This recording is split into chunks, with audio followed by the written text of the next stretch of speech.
무정하며 원통함을 풀지 아니하며 모함하며 절제하지 못하며 사나우며 선한 것을 좋아하지 아니하며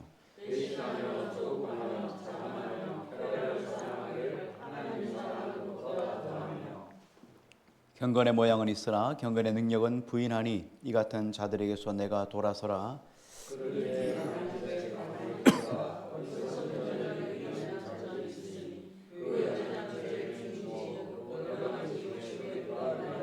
같이요. 항상 배우나 끝내 진리의 지식에 이를 수 없느니라. 아멘. 오늘 3장 1절에 보면 너는 이것을 알라 말세에 고통하는 때가 이르러 이렇게 이야기했습니다. 바울은 디모데에게 모든 성도들이 말세를 당하는데 말세에 우리 성도가 갖추어야 될 태도, 말세를 어떻게 준비하느냐, 준비할 수 있는 것에 대해서 말씀을 해주고 있습니다. 말세라고 이야기할 때 말세는 모든 날의 마지막을 가지고 우리 말세라고 이야기를 합니다. 그래서 시간이 끝나는 시점, 역사가 끝나는 시점, 이걸 가지고 우리는 종말 혹은 말세라고 이야기를 합니다. 그런데 말세는 언제 시작됐느냐? 예수 그리스도의 초림과 예수 그리스도의 재림 사이 그 시간의 간격을 우리는 말세라고 이야기를 합니다. 그러니까 말세는 이미 시작되었죠. 끝 지점을 몰라요.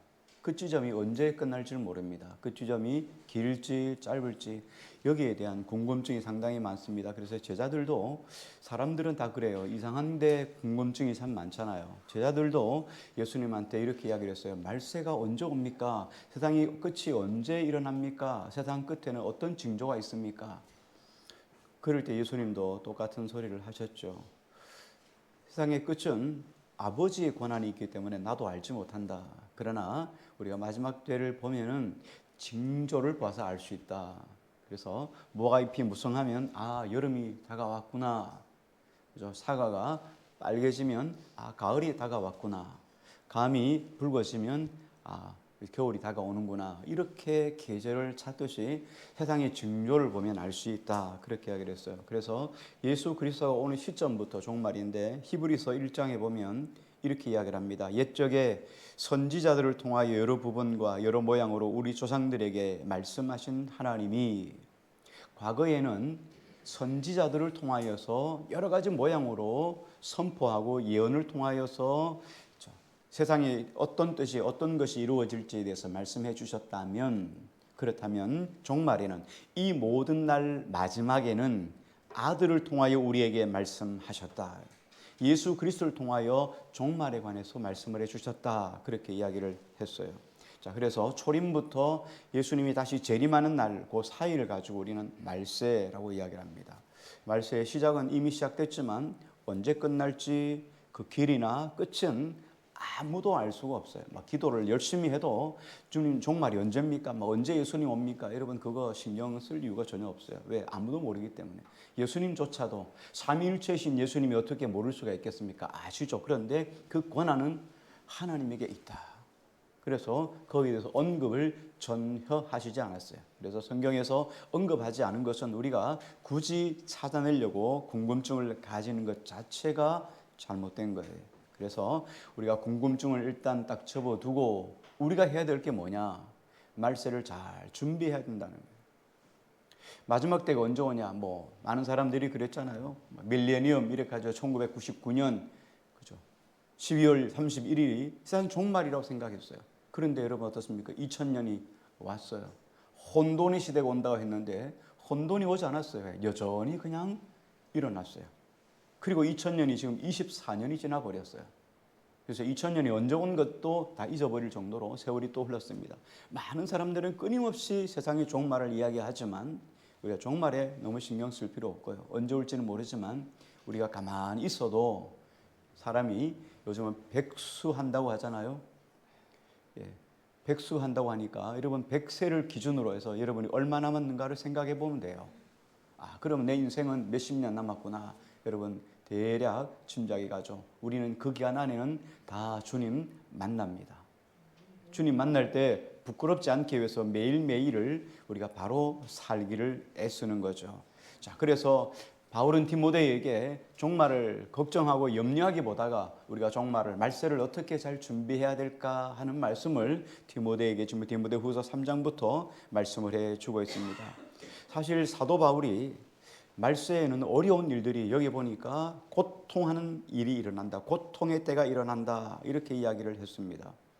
지금 실상은 어떻습니까? 지금 실상은 그 당시에는 로마가 전 세계를 다 제패했습니까? 소아시아, 이스라엘도 마찬가지지만 소아시아 전체, 그러니까 터키, 오늘날의 터키가 전체가 로마가 지배하고 있었어요. 그러니 이스라엘조차도 지금 로마의 식민지로 있으니까 종교적인 것 외에는 모든 것들이 다 로마의 지시하에서 이루어졌어요. 그러니까 자기 재산이라고 할 만큼 아무것도 없었어요. 그러니까 압제를 당하고 고통하는 우리 식민지 일제 36년의 그 긴 역사처럼 지금 이스라엘도 그런 고통을 받고 있습니다. 모두가 다 터키에 가 있어도 지금 소아시아 지금 에베소 교회를 향한 편지니까 그 지역도 동일하고 있습니다. 그런데 이런 고통만 있는 것이 아니라 이 그리스도인들이 가는 곳곳에는 유대인들도 또 따라가서 유대인들이 그리스도인들을 또 핍박하는 거예요. 신성을 모독하는 자들, 그냥 사람의 아들을 하나님의 아들이라고 이야기하는 신성 모독에 해당하는 사람들 하면서 그리스도인들을 유대인들이 또 핍박을 했단 말이죠. 그러니까 로마의 핍박이 있죠. 로마의 핍박, 예수 믿는다는 것 자체 때문에 로마의 핍박을 받습니다. 거기다 유대인들의 핍박을 받으니까 얼마나 지금 고통스러워요. 삶 자체가 힘겹고 어려운 삶입니다. 그런데 이렇게 노예처럼 종처럼 주권이 없이 살아가는 삶을 살아가요. 너무너무 힘드니까, 그 당시에 너무 삶이 힘드니까 마찬가지 로마에도 가도 마찬가지, 로마에 가면 지하에 카타콤이라는 곳이 있어요. 핍박을 피해가지고 그 지하에는 그 석회암 지역이라서 땅을 파기가 쉬워요. 그래서 땅을 파서 거기에 보통 묘를 사람이 죽으면 거기다 무덤처럼 했는데 거기에 사람들이 잘 들어가기 않으니까 무덤 안으로 들어가서 거기 땅을 파고 거기에 삶을 살아가는 거예요. 자녀도 낳고 학교도 짓고 그리고 안에서 예배도 하고, 그게 카타콤인데, 소아시아도 마찬가지예요. 에베소 지역에 가면 대륜구이라고 하는 곳인데, 대륜구이라고 하는 곳에 가도 그 지하에 굴을 파가서 그 안에다가 동네를 만들어 놨어요. 얼마나 기냐면 거기가 엄청나게 길어요. 막 몇십 킬로씩 되는 거예요. 그 안에서 사람들이 다 먹고 살고 그렇게 삶을 살았어요. 왜? 그리스도인들이 당하는 핍박 때문에 내려와서 핍박을 피하기 위해서 그 안에서 삶을 살았습니다. 그런데 이런 고통스러운 삶을 사는 이들에게 바울이 뭐라고 말했냐면, 말세에 고통하는 때가 이른다. 아니, 지금도 고통인데, 지금도 고통이 심하고 있는데 아직도 진짜 어려움은 오지 않았다. 진짜 고통은 아직 오지 않았다. 말세가 아직 오지 않았다. 본격적인 어려움이 아직도 오지 않았다고 하니까 얼마나 여러분 야속합니까? 얼마나 두렵겠어요. 얼마나 더 아파야 진짜 말세일까? 얼마나 더 고통을 받아야 진짜 말세일까? 이렇게 생각할 수 있었어요. 어떤 의미에서는 그렇게 말하는 바울이 야속하기도 했을 겁니다. 자, 그런데 바울이 디모데에게 이런 편지를 하는 이유는 두려워하라 말이에요. 앞으로 장차 이런 날들이 올 것이다 라고 두려워하라고 하는 것이 아니에요. 두려움에 빠지라는 것이 아니고 경계하라는 거예요. 그리고 준비하라는 거예요. 여러분, 앞으로 어떤 일이 일어날 겁니다 이렇게 말할 때 뭐예요? 그날을 준비하라는 거 아니겠어요? 우리가 다 똑같이 말세를 살아갑니다. 지금 말세를 살아가는데 요즘은 하도 말세가 너무너무 심하니까 사람들이 이렇게 이야기를 합니다. 말세 지말이다. 말세 중에도 또 말세다. 이렇게 이야기를 합니다. 그래서 말세를 살아가는 사람들은 경계하고 잘 준비해서, 주님이 오늘 오셔도, 주님이 내 인생 속에 나를 지금 불러가신다고 해도 주님 앞에 부족함이 없도록, 주님 앞에 부끄러울 것이 없는 삶으로 주님 앞에 서라. 그러기 위해서 잘 준비하라고 하는 것이 바울이 디모데에게 보낸 편지의 핵심이에요. 자, 2절 한번 볼까요? 말세에 고통하는 때 어떤 일들이 일어나는 증상이 어떤 것인지 한번 보겠습니다. 2절만 같이 읽겠습니다. 시작. 사람들이 자기를 사랑하며 돈을 사랑하며 자랑하며 교만하며 비방하며 부모를 거역하며 감사하지 아니하며 거룩지 아니하며. 말세에 증상들이 있습니다. 말세가 되면 세상 도처에 모든 사람들에게 나타나는 현상이 있는데, 증상이 있는데, 오늘 시간 나는 데까지 하고 또 다음 주에 계속 연결해서 하도록 하겠습니다. 먼저 보니까 사람들이 자기를 사랑한다. 말세에 고통하는 때가 임하는 다양한 원인, 이유에 대해서 자기를 사랑하고 돈을 사랑하고 쭉 2절에 지금 설명을 하고 있어요. 2절부터 5절까지 마지막 때에 나타나는 현상, 증상에 대해서 설명을 하고 있습니다. 그런데 이 이야기는 이미 지금 디모데 후서에서 말씀하고 있지만, 지금 2절부터 5절까지 이야기하고 있지만, 실상 디모데 전서에도 이 이야기를 했었거든요. 바울이 디모데 전서에서 4장 1절에서 마지막 때에 나타나는 현상에 대해서 언지를 했었습니다. 디모데전서 4장 1절에 보니까 이렇게 말합니다. 그러나 성령이 밝히 말씀하시기를 후일에 어떤 사람들이 믿음에서 떠나 미혹하는 영과 귀신의 가르침을 따르리라 하였으니. 디모데 전서에는 말세가 되면 사람들이 어떤 일이 일어나느냐, 혼인을 해야 된다, 말아야 된다, 이 음식을 먹어야 된다, 우상 음식을 먹지 말아야 된다, 혼인에 대해서, 음식에 대해서 사람들이 서로 갑론을박 이렇게 서로 논리로 싸우는 일들이 일어날 것이다, 이렇게 이야기를 했습니다. 거기에 대해서 바울이 분명하게 디모데에게 우리가 설명을 했습니다. 디모데전서의 내용을 우리가 대충은 알고 있죠. 자, 그렇게 해서 한번 말씀한 적이 있습니다. 그런데 지금은 그보다 더 중요한 걸 이야기하는 거예요. 더 구체적인 문제를 다루고 있는 거예요. 실상 여러분, 말세가 되면 우리가 여러 가지 여기 현상들을 이야기하고 있지만, 말세를 쭉 예수님 오실 때까지 전체를 다 한 가지로 딱 정의하면 가치의 전도예요. 가치의 전도. 예를 들어서 여러분 이런 겁니다. 개구리가 뱀을 잡아먹었대. 여러분 그런 거 있죠. 황소개구리가 뱀을 잡아먹습니다. 여러분 이해가 됩니까? 뱀이 개구리를 잡아먹어야 정상이죠. 근데 종말이 오면 가치가 전도되는 거예요. 개구리가 뱀을 잡아먹는다.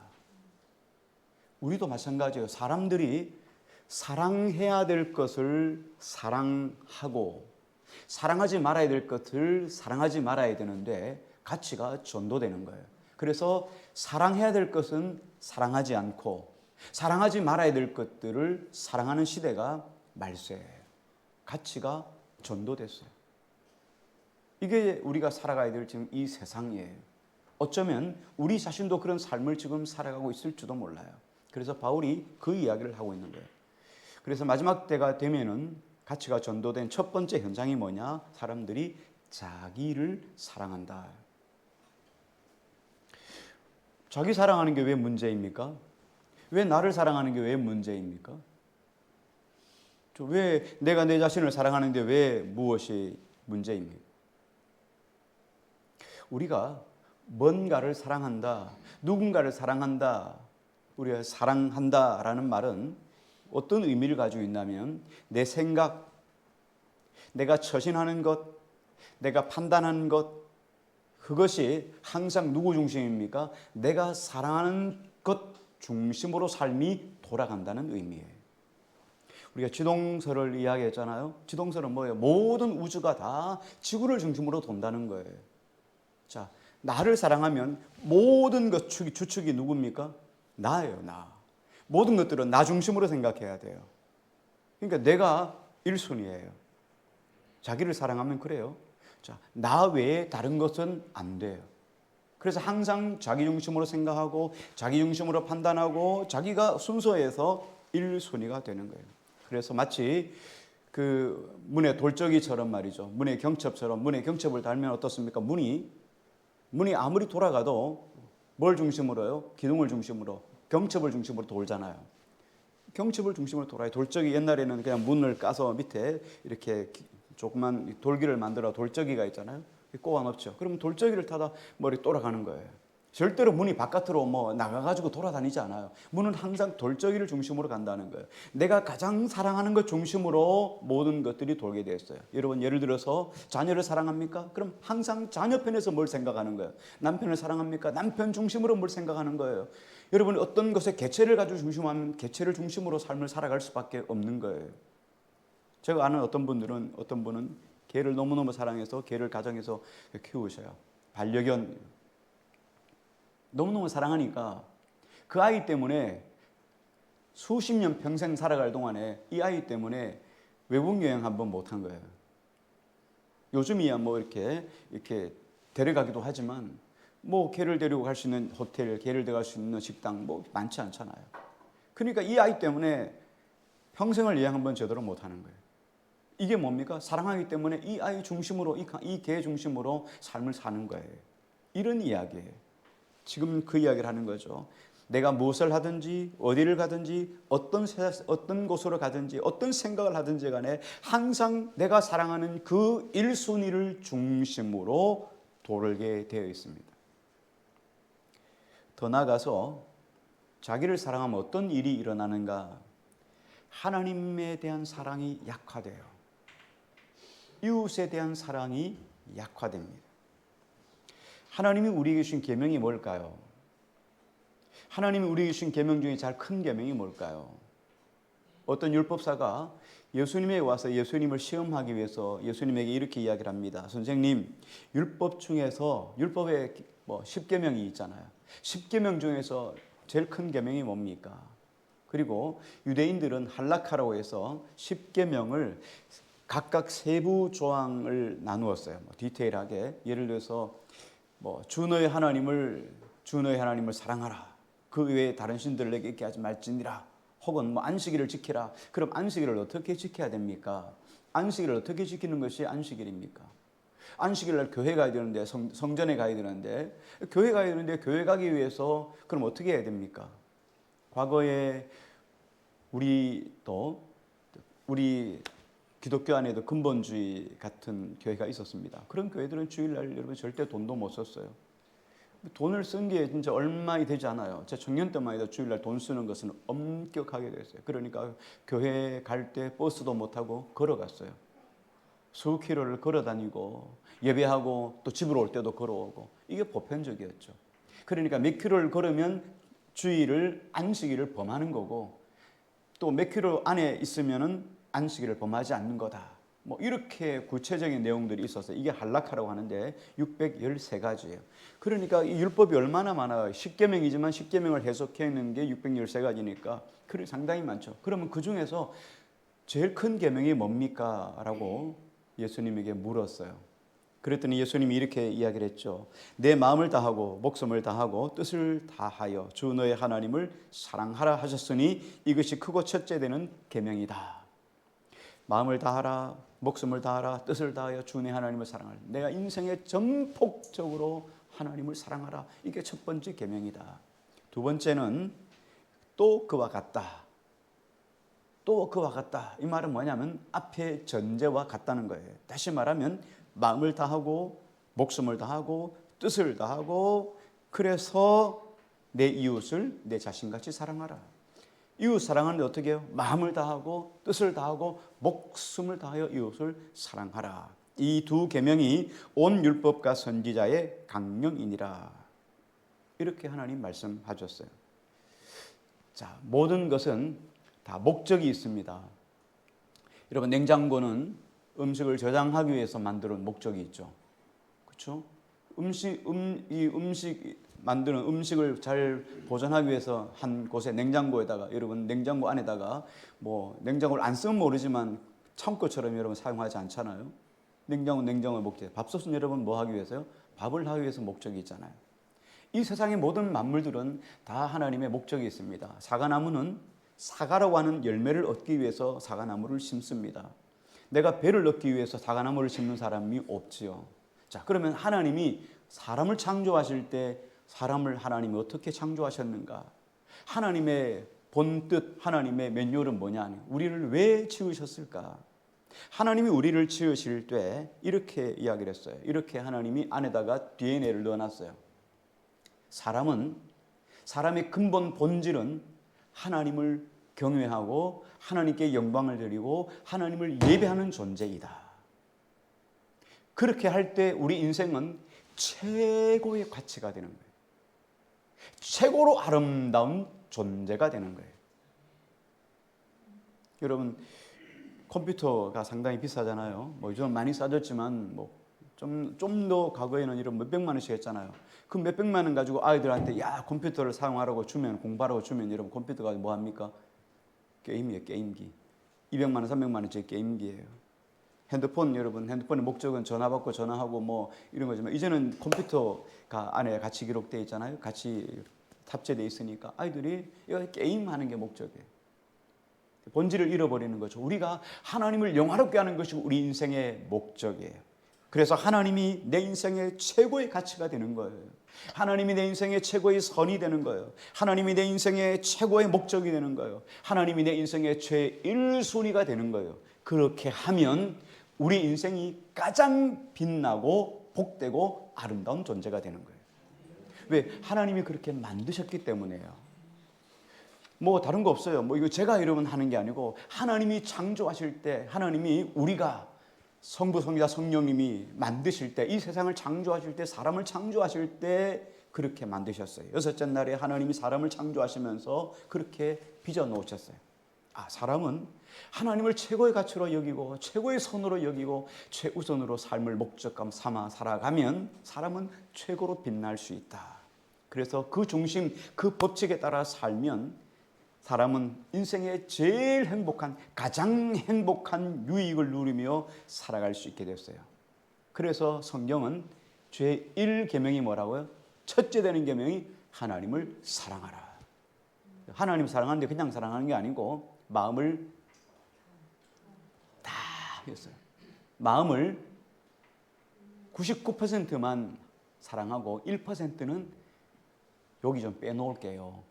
여기 좀 사랑해야 돼요 하고 이렇게 하는 게 아니라 마음을 다 all heart 온전히, 그 다음에 뜻을 다 하라는 거예요. 여러분 뜻을 다 한다는 말이 뭔 말입니까? 뜻을 다 한다는 말이 뭔 말? 할 수만 있으면 여러분 모든 계획, 내 인생의 모든 계획, 이 속에서 하나님을 예배하고 하나님을 경외하는 것에 내 모든 계획을 잡으라 이 말이에요. 오늘은 이것 때문에 안 되는데요. 이거 저것 때문에 안 되는데 이게 아니라 여러분 모든 계획이 내가 하나님을 예배하는 것에 맞춰져 있는가. 그리고 하나 더 있죠. 목숨을 다하여. 여러분 하나님을 죽기로 예배하라는 거예요. 그렇게 할 때 우리 인생은 최고의 가치로 빛날 수 있게 됩니다. 그런데 우리 안에 죄가 들어오니까 어떤 현상이 일어납니까? 처음에는 조금씩 기포가 일어나듯이 이렇게 오더니 점점점 번져서 이제는 말세가 되니까 사람들이 자기를 사랑하게 된 거예요. 하나님 사랑하는 게 아니라 자기를 사랑하는 거예요.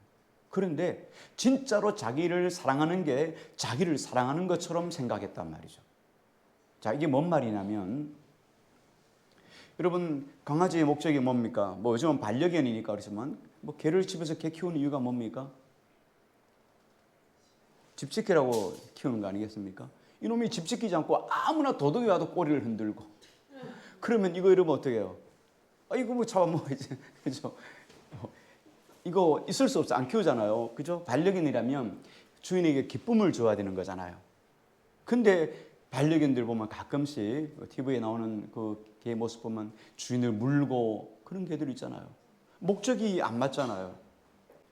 근데 그렇게 자기 목적을 벗어나서 막 주인을 물고 하면은 사랑할 수가 없는 거예요. 우리가 자기를 사랑한다. 그런데 사람은 자기를 사랑하는 게 진짜 사랑하는 것으로 착각을 한다는 거예요. 왜 여러분 착각합니까? 이게 왜 문제인가?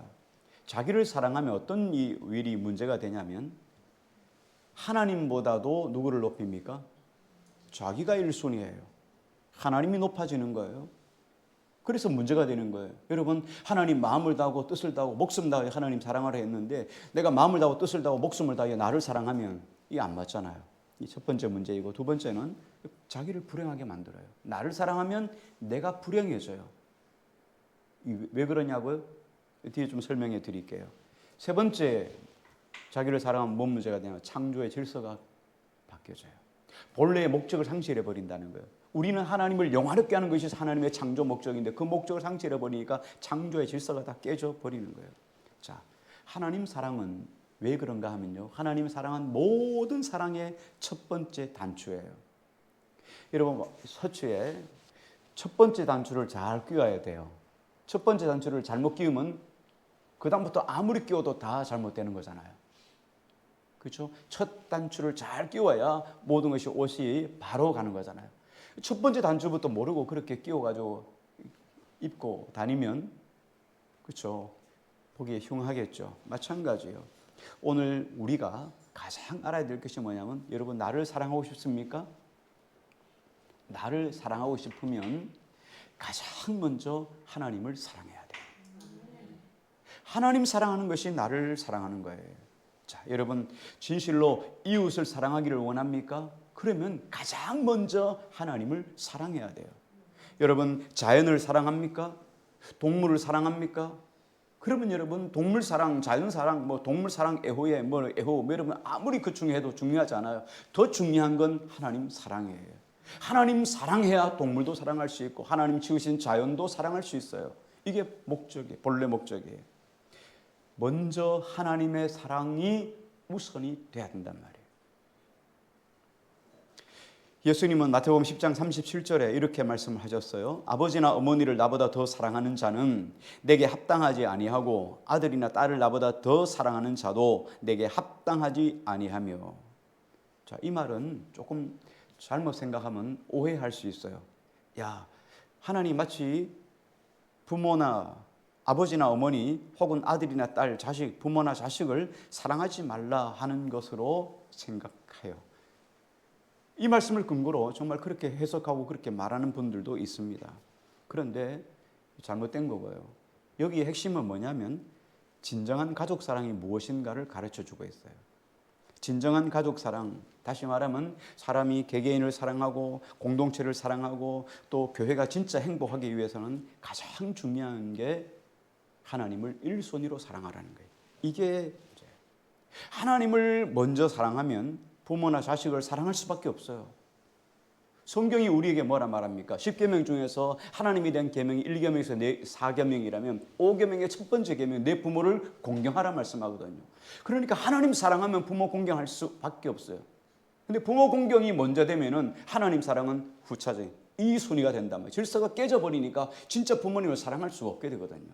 그래서 먼저 1순위가 하나님 사랑이에요. 그래서 하나님 먼저 사랑하면 부모나 자식 사랑할 수 있습니다.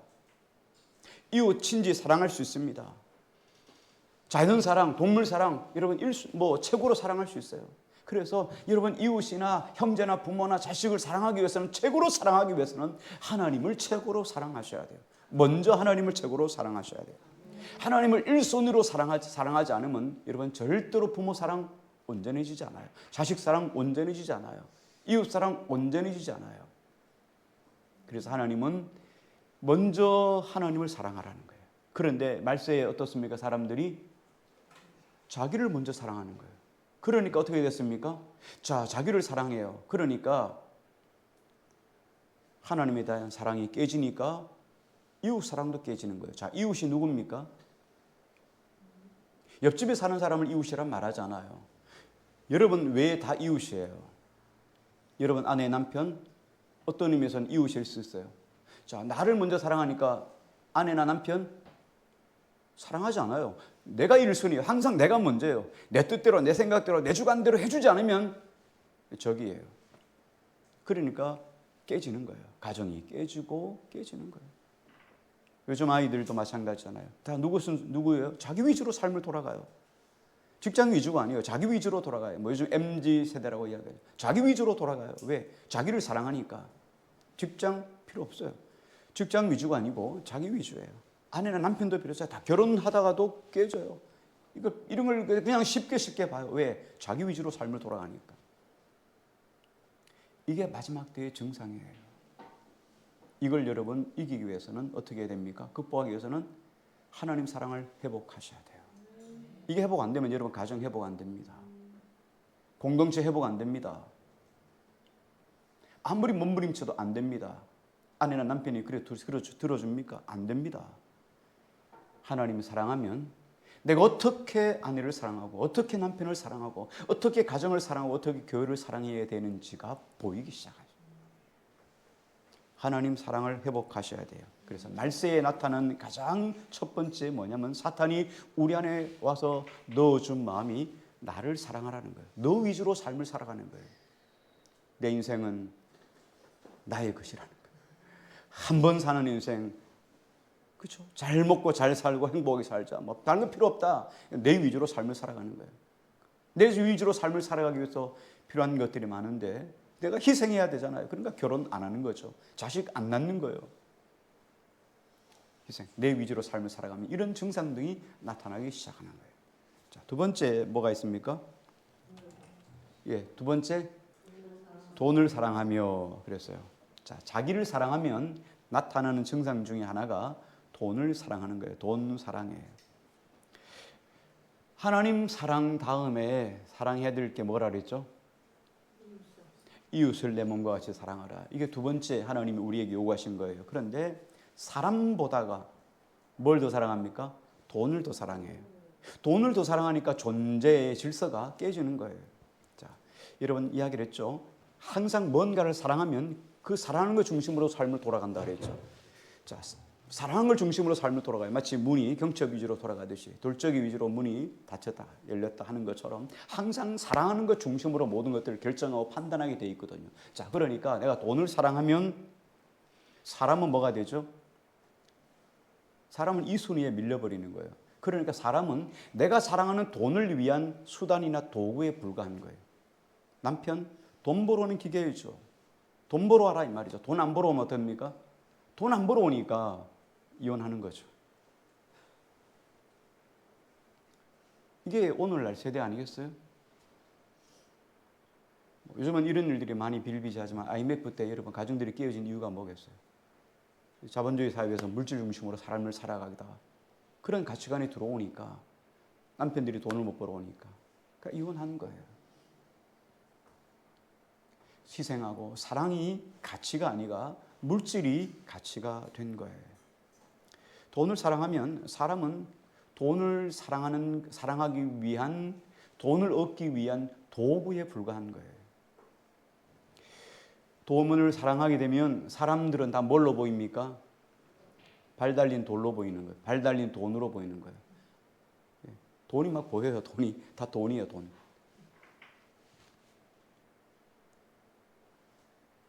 거짓말하고 사기치는 게 다 뭡니까? 다 뭐로 보여? 돈으로 보이는 거예요. 뭐 빌라왕 뭐 다 여러분 그런 거 아니겠어요? 다 돈으로 보이는 거예요. 사람으로 보이지 않아요. 사람이 사람으로 보이지 않고 사람이 돈으로 보이는 거예요. 그래서 여러분 돈도 칼라가 있잖아요.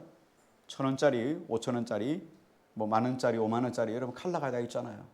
가치 화폐에 여러분 가치를 매기듯이 마찬가지요. 사람도 어떻게 합니까? 등급으로 매기는 거죠. 돈이 있는 사람은 1등급, 돈 없는 사람은 뭐 3등급, 4등급. 그렇게 사람의 가치를 그렇게 판단하고 돈 있는 사람한테는 여러분 잘 보이려고 하고 돈 없는 사람한테는 무시하고 돈을 사랑하면 모든 사람들이 가치를 그렇게 기준 삼아서 매기는 거예요. 돈벌이에 돈만 된다면 사람에게 거짓말을 밥 먹듯이 하는 거예요. 폭력도 행사하고 심지어 살인까지 하는 것이 사람들의 모습이에요. 여러분 오늘날 그렇지 않아요? 돈을 사랑하면 이런 일들은 그냥 자연스럽게 나타나는 현상이에요. 여러분 오늘날 보면서 말세다 우리가 아는 거죠. 그리스도인들도 이렇게 살아가면 안 되겠잖아요. 왜? 증상을 우리가 보면서 야 혹은 나도 그런 돈 중심으로 삶을 살아가지 않는가를 여러분 빨리 깨우치셔야 돼요. 돈을 사랑하면 기준이 돈이니까 돈을 많이 벌고 돈을 많이 가지고 있는 것이 행복하다고 생각해요. 행복해요. 왜? 돈을 많이 가지고 있으니까. 돈이 삶의 기준이니까. 돈이 없어지고 돈을 많이 가지고 있지 않고 돈이 소유하는 것이 없으면 난 불행해요. 불행함. 나는 1,000만 원을 가지고 있는데 저 집은 100억을 가지고 있어요. 나는 막 거지예요, 거지. 그렇잖아요.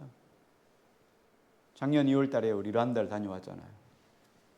하루 한 끼도 못 먹는 거예요. 하루 한 끼를 못 먹어요. 그런 사람들이 비일비재해요. 그런데 비하면 우리는 어떻습니까? 억만장자예요. 막. 부자 정도가 아니에요. 막. 우리 먹을 거 너무 많이 먹어가지고 지금 살을 빼야 되는 입장이고 지금 막. 그리고 소화제를 먹고 그러는데, 그렇죠? 그 사람들은 먹을 것이 없은 거예요. 먹을 것이 없으니까 막 여러분 중국 저 내륙에 가면 먹을 것이 없으니까 흙을 쳐가지고 흙을 막 쌀가루처럼 뽀얗게 해가지고 그걸 여러분 그걸 해가지고 먹어요. 흙을 먹는 거예요. 먹을 게 없으니까. 그러니까 불행하다고 생각하는 거예요. 우리 여러분 사회는 어때요?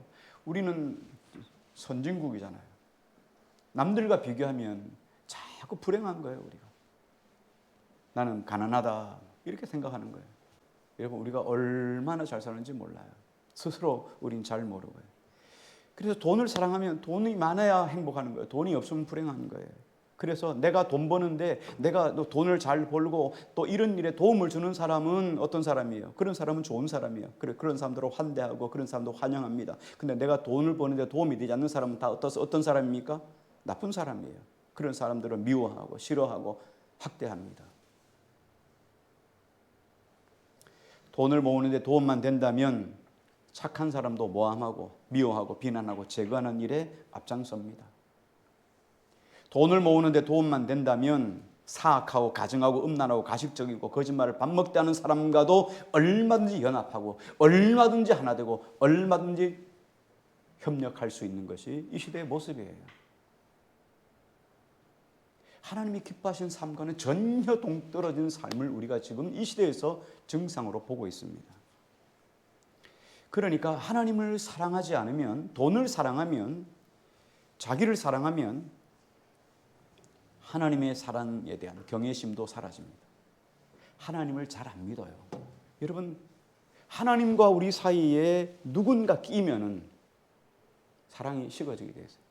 여러분, 아내와 남편이 말이죠, 막 그렇게 뜨겁게 사랑하다가 중간에 자식이 딱 나오면 아내의 사랑이 어디로 갑니까? 자식 사랑을 확 쏠리잖아요. 확 쏠려요. 그렇죠? 마찬가지로 하나님과 우리 사이에 여러분 딱 누군가 끼어버리면 어떻습니까? 하나님의 사랑에 대한 사랑이 식어지게 되는 거예요. 그러니까 돈 사랑하면 하나님보다 뭘 사랑해요? 돈을 사랑할 수밖에 없는 거예요. 사랑이 돈 사랑으로 갈 수밖에 없어요. 왜? 우리는 본성적으로 우리는 둘, 셋, 넷 이렇게 여러 개를 사랑할 수 없는 존재이기 때문에 항상 모든 것에는 순위가 매겨져 있기 마련이에요. 우린 여러분 그렇습니다. 그래서 돈하고 하나님하고 하나님 걱정하지 마세요. 내가 동일하게 똑같이 이건 51%, 이건 49% 이렇게 사랑할게요. 여러분 그거 되겠어요? 그게 됩니까? 절대 안 되게 돼 있어요. 돈을 사랑하든지 하나님 사랑하든지 둘 중에 하나입니다. 돈을 사랑하면 하나님 사랑은 저절로 식어지게 돼 있습니다. 뿐만 아니라 이웃에 대한 사랑도 식어집니다. 사람의 권위, 인권에 대한 것도 사라지게 됩니다.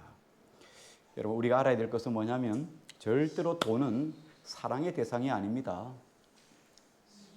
돈은 여러분 사랑의 대상이 아니에요. 소유의 대상이 아니에요. 돈은 사용의 대상이에요. 돈은 사용하는 겁니다. 쌓아두고 모으는 것이 아니에요. 돈은 사용하는 수단이고 도구에 불과하는 거예요. 사랑을 하기 위해서, 하나님 사랑을 하기 위해서, 이웃 사랑을 하기 위해서 필요한 도구예요. 그때 우리는 돈에 대한 사랑을 뛰어넘을 수 있습니다. 근데 돈의 가치에 쌓아두는 것에 부유한 것에 행복을 잡고 있으면은 하나님 사랑 잃어버립니다. 이웃 사랑 잃어버립니다. 사람 사랑 잃어버리게 되는 거예요. 말세에 나타나는 세 번째 증상 뭐죠? 자랑. 자랑 여러분 잘 아시잖아요. 아무것도 없는데 불구하고 굉장히 많이 있는 것처럼, 굉장한 것처럼 가장한 행위를 가지고 우리는 자랑이라고 이야기를 합니다. 유치원에서 어린이집에서 아이 셋이서, 조그만 아이 셋이서 서로 자랑을 하고 있는 거예요. 야, 우리 엄마는 수영장 다니는데 잠수하는데 30초를 물속에서 안 나와. 막 이렇게. 그랬더니 한 아이가 또 옆에서 야, 30초 가지고 뭐 그래. 우리 할머니는 해녀인데 물에 들어가면 5분 있다가 5분씩이나 있다. 그랬더니 한 아이가 좀 굴리는 거예요. 그러니까 이 아이가 이렇게 이야기를 했어요. 야, 우리 삼촌은 작년에 물에 들어갔는데 아직도 안 나왔어. 물에 빠져 돌아가셨어. 사람이 자랑하기 시작하면 자기한테 괜찮은 것만 나타내려고 해요. 괜찮은 것만 드러내려고 하고 자기에게 유익이 안 되거나 자기에게 괜찮지 않는 부분들은 일부러 숨기게 되죠. 가리게 돼 있잖아요. 이건 사람 본성이잖아요. 저도 마찬가지일 거예요. 그럴 거예요. 그래서 자기한테 있는 것, 좋은 건 드러내기를 원하고 나쁜 것은 감추기를 원해서 그래서 자기 가치를 부풀리는 거예요. 과장되게 만들고 왜곡하는 행위를 가지고 여기 보면 자랑이라고 이야기를 해요. 그래서 자랑은 뭐와 같냐면 성령미인하고 같아요. 한때 인터넷에서 중국에서 시작한 인터넷 사진이 한번 뜬 적이 있어요. 여자분이 신부가 뭐 잘생겼다 못생겼다 뭐 기준이 없잖아요. 그렇죠? 너무 미의 기준을 높이 잡아놔가지고 뭐다. 근데 좌우지간 자연미인이에요. 자연미인 아니고 자연인입니다. 여자가 자연인입니다. 여러분 상상은 여러분의 머리에 맡기겠습니다. 자연인입니다. 그런데 성령을 너무너무 잘해가지고 얼마나 아름다운지 몰라요. 그래서 결혼 사진을 딱 이렇게 올렸어요. 인터넷에. 그리고 결혼하고 난 다음에 자녀 사진하고 셋이 찍은 사진을 올렸어요. 두 부부는 너무너무 멋있는데 아이는 자연 아이입니다. 우리가 거짓을 한다는 것, 거짓말을 한다는 것, 자랑한다는 것은 자기를 포장하는 것과 같아요. 성령미인과 같아요. 정말 그럴듯하게 드러내 보이는 걸 가지고 자랑이라고 말합니다. 자, 그럼 여러분 자랑하는 이유가 뭘까요?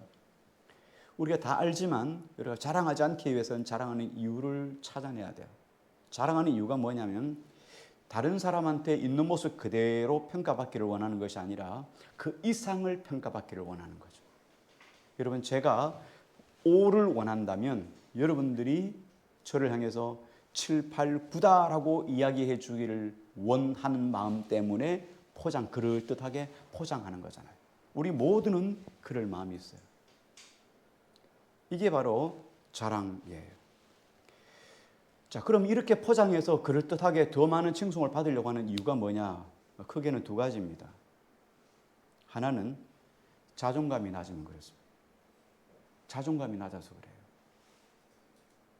자기에 대한 사랑, 아파에서 얘기하는 자기를 사랑하는 것, 이런 사랑하고 좀 차원이 다른데요. 자기에 대한 자존감이에요. 자존감이 낮으면 어떻습니까?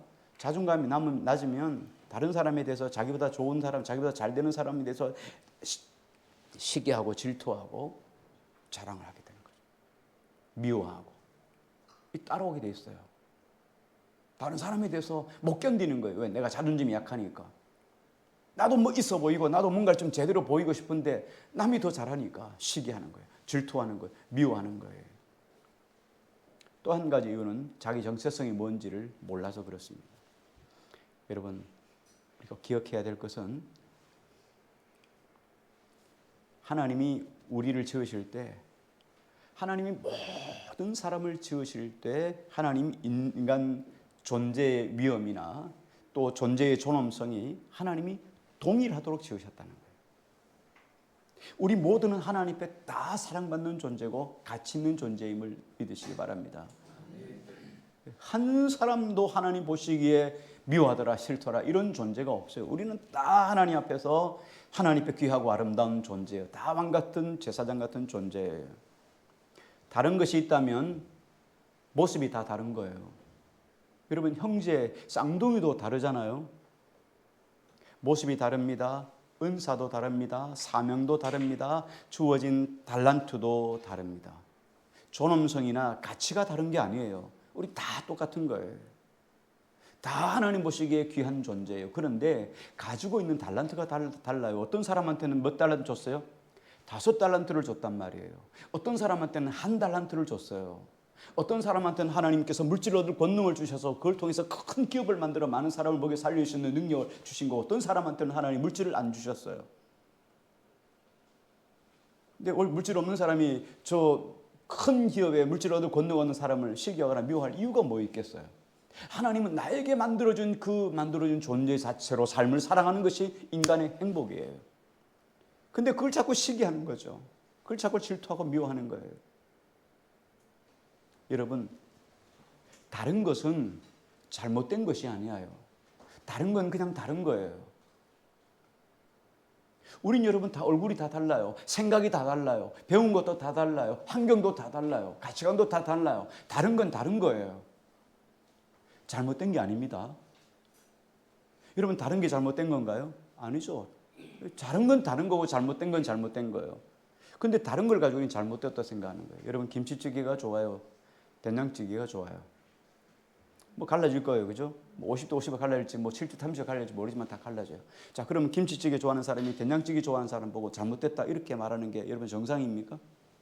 아니잖아요. 누구나 다 다양하게 다양한 것을 좋아할 수 있어요. 동일하게 하는 것이 그게 이상한 거예요. 그러니까 우리가 저 사람에게는 하나님이 저런 은사를 주셨구나. 그러면 나는 나에게 주신 은사에 최선을 다하면 되는 거예요. 그게 하나님 앞에 보배롭고 가치 있는 존재예요. 일부러 포장해서 자랑할 이유가 전혀 없어요. 그럴듯하게 그렇게 여러분 자기를 포장할 이유가 없고요. 또 남보다 못한 것 때문에 남보다 부족한 것 때문에 오히려 그걸 시기하고 질투하고 미워할 이유가 없어요. 왜? 하나님은 다 모든 사람에게 송명희 시인의 노래처럼 하나님이 공평하게 주셨기 때문에. 저도 여러분 설교하면서 찬양 잘하는 목사님 정말 부러워요. 제가 노래를 못하니까. 부러워요. 여러분 너 찬양하면서 설교하면서 제가 하고 싶은 게 있거든요. 막 찬양 쫙. 그럼 은혜를 더 많이 끼실 것 같은데 하나님 안 주신 걸 어떻게 하겠어요? 그렇죠? 그래요. 각각 하나님이 다 주신 게 달라요. 설교자에게도 하나님이 각각 다른 걸 주셨어요. 우리도 마찬가지잖아요. 모든 사람에게 하나님 모든 것마다 다 다르게 하나님 주시는 다른 것은 여러분 자기에게 맡겨진 것에 최선을 다하면 그게 하나님의 복이에요. 한 달란트 받은 사람은 한 달란트에 최선을 다할 때 하나님의 칭찬을 받을 거예요. 그런데 한 달란트 받은 사람은 이것 가지고 계속 5달란트나 2달란트 사람 보면서 시기하고 질투하고 미워하고 이걸로 세월을 다 보냈단 말이죠. 그래서 주님 앞에 섰어요. 주인이 돌아왔습니다. 주님 앞에 심판대 앞에 섰을 때 어떻게 합니까? 5달란트는 자기 맡겨진 것에 최선을 다해서 5달란트 남겼습니다. 2달란트도 최선을 다해 2달란트 남겼습니다. 그들을 향해서 주님이 동일하게 이렇게 말합니다. 착하고 충성된 종아, 지극히 작은 일에 충성하였으므로 내게 큰 것을 더하여 주리라. 이게 공통된 두 가지의 칭찬이었어요. 지극히 착하고 충성되다. 작은 일이다. 맡겨진 것 작은 일이다. 큰 것도 해주겠다. 한 달란트는 어떻게 했습니까? 한 달란트 장사하다가 내가 홀레당 딱 까먹어버리면 하나님이 야단칠까봐 그냥 수건에 싸서 내 땅에 묻어뒀습니다. 이거 주님 것이니까 주인 것이니까 가져가십시오 하고 내놨다는 거예요. 그때 주인이 뭐라 말합니까? 이 악하고 게으른 종아. 차라리 이자로 별리로 얻기 위해서 이자 받기 위해서 사람들에게 빌려줬더라면 그냥 너 돈이라도 벌 게 아니겠나요? 주님이 원하는 건 뭡니까? 원금 까먹은 거 그거 주님이 말씀하는 거 아니에요. 악하고 게으르다. 악은 뭡니까? 서로 비교하고 남들보다 비교하고 낙심하고 절망하는 게 악이라는 거예요. 여러분 까지 비교하십시다. 원망하십시다. 시기하십시다. 질투하십시다.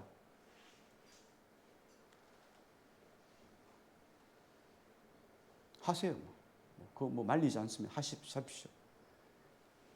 그래 더 인생이 좋아집니까? 그래 더 인생이 행복해집니까? 여러분 행복해진다면 천번만번 시기하고 질투하고 미워하고 다투고 싸우고 해야죠.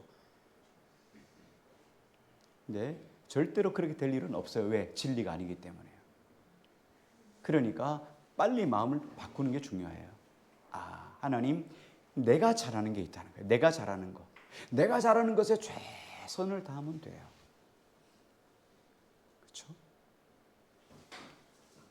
어떤 사람은 미슐랭 별 5개짜리 식당에서 멋진 음식을 만들어내는 사람이 있는가 하면 저 정선장터에 수수부꾸미를 잘 굽는 사람이 있어요.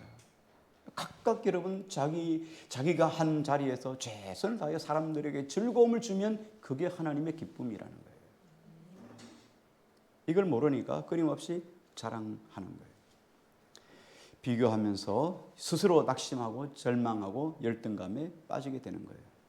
자, 그러면 여러분 이제 결론을 내립니다. 오늘 말씀 여기까지 하고 결론을 내리는데요. 자, 우리가 이렇게 앞에서 이야기했잖아요. 종말에 핵심이 뭐라고요? 가치가 전도되었다. 일반적인 가치관이 바뀌게 된 이유가 우리 안에 죄가 들어왔단 말이죠. 그러니까 우리가 이 전도된 가치를 어떻게 해야 되냐, 전도된 가치를 어떻게 하면 바로 세울 수 있는가.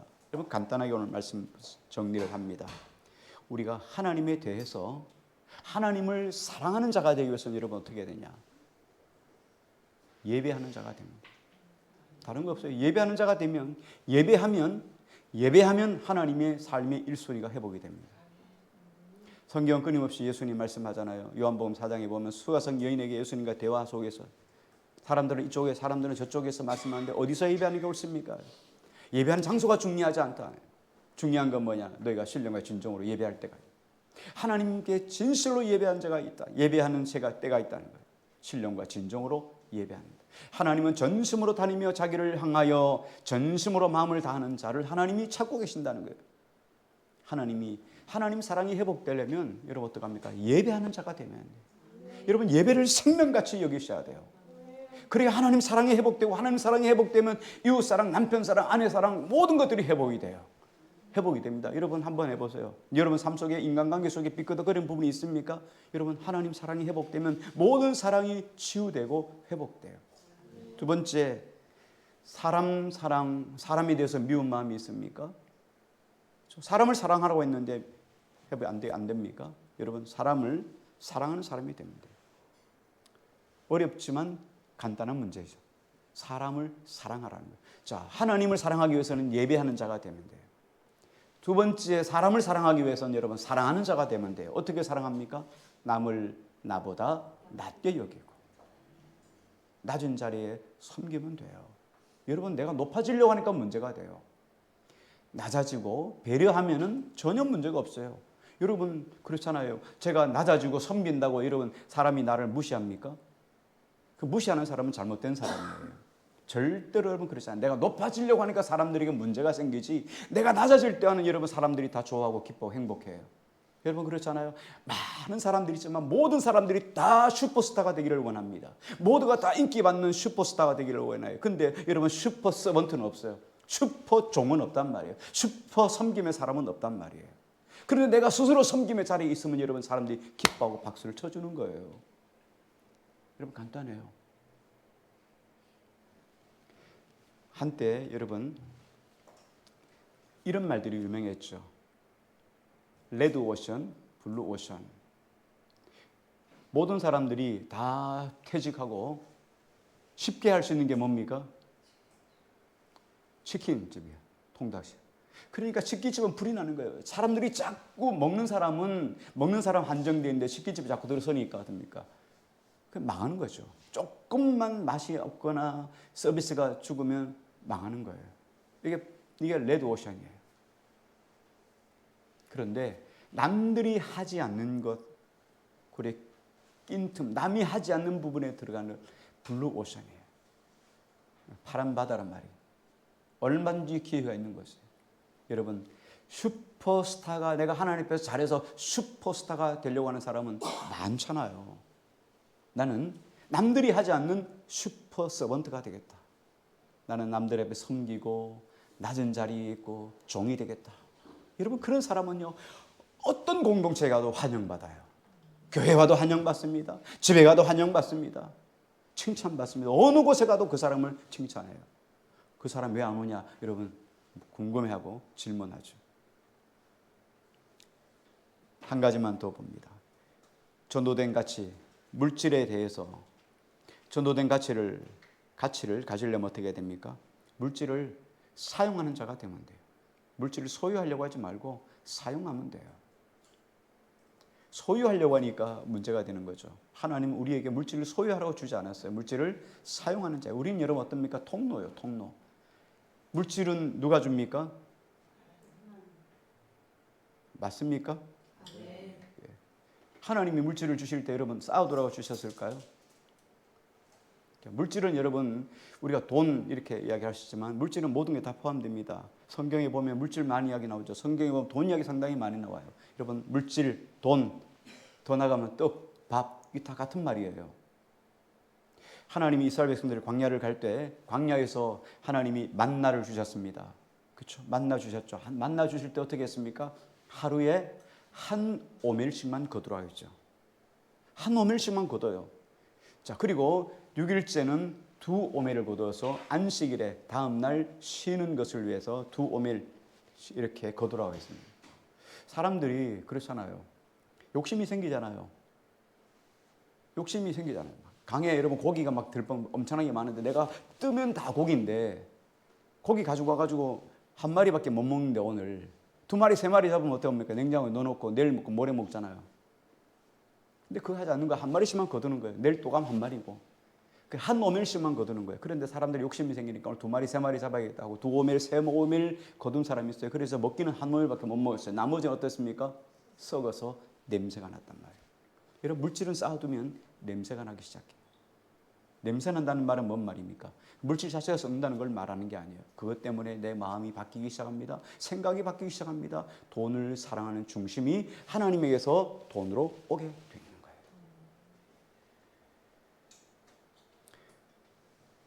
여러분 돈을 사용하지 않고 돈을 벌려고 작정하고 애쓰면요, 여러분 몸만 망가집니다.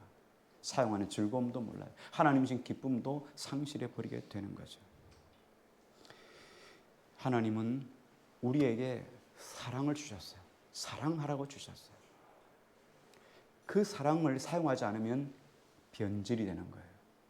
바로 사용되면 변화가 오는 거예요. 바로 사용하지 못하면 변질이 되는 거죠. 변질이 되면 식중독 걸립니다. 아무 의미 없습니다. 여러분 하나님 앞에 변화가 되면 여러분 어떻게 해요? 물이 변하여 포도주가 되는 거예요. 여러분 과일을 막 넣고 설탕을 넣으면 효소로 변화되잖아요. 사람들에게 청량감을 주고 기쁨을 주고 사람들에게 비타민C를 주는 것처럼 우리가 주님 앞에 변화되면 다른 사람이 행복해지는 사람이 돼요. 변질되면 다른 사람에게 냄새를 풍기는 존재가 되는 거예요. 여러분 지금 우리가 살아가는 세상은 내가 그렇게 살지 않더라도 그렇게 흘러가는 세상이에요. 우리는 가장 먼저 나도 그런 삶을 살아가지 않도록 조심해야 되고 이 땅의 삶이 그러니까 늘상 어떻게 해요? 준비하며 경계하며 나도 이 세상의 풍조를 쫓아가지 않도록 늘 깨어있어 주님 앞에 살아가는 우리 모두가 되기를 주의 이름으로 축원합니다.